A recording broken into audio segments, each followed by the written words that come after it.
1 юли беше открита отсечката Стара Загора-Нова Загора от автомагистрала Тракия. На събитието присъстваха президентът Росен Плевнелиев, премиерът Бойко Борисов, еврокомисарят по европейска политика Йоханес Хан и министри. Официалните гости бяха посрещнати от парен валек, произведен през 1938 година.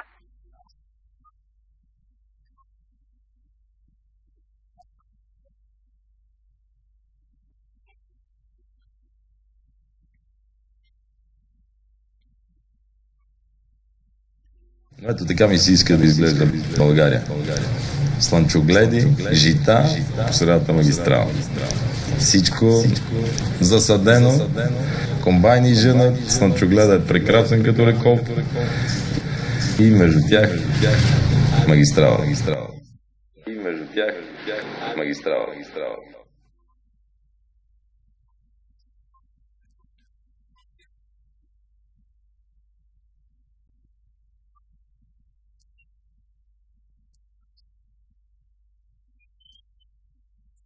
Само напомням.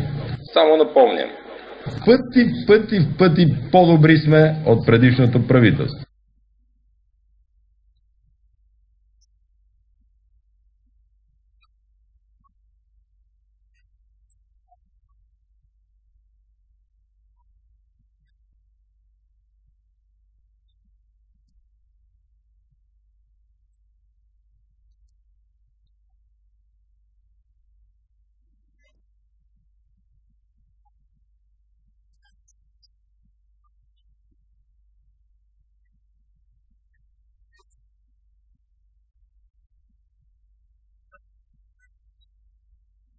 Ето така ми се иска да изглежда България.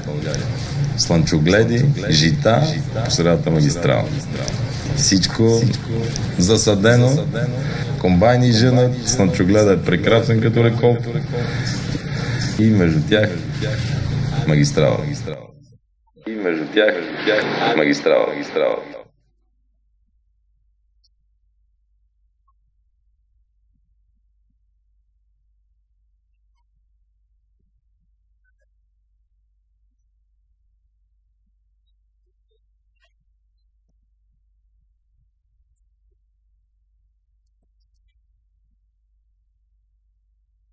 Само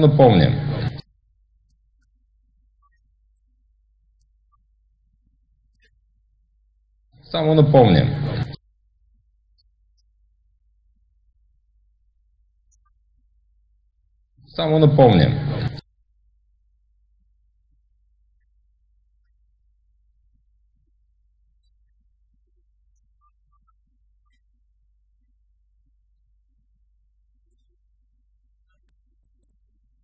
Днес ние пишем история, защото сме на път да изпълним заветната мечта на българите за магистрала Тракия.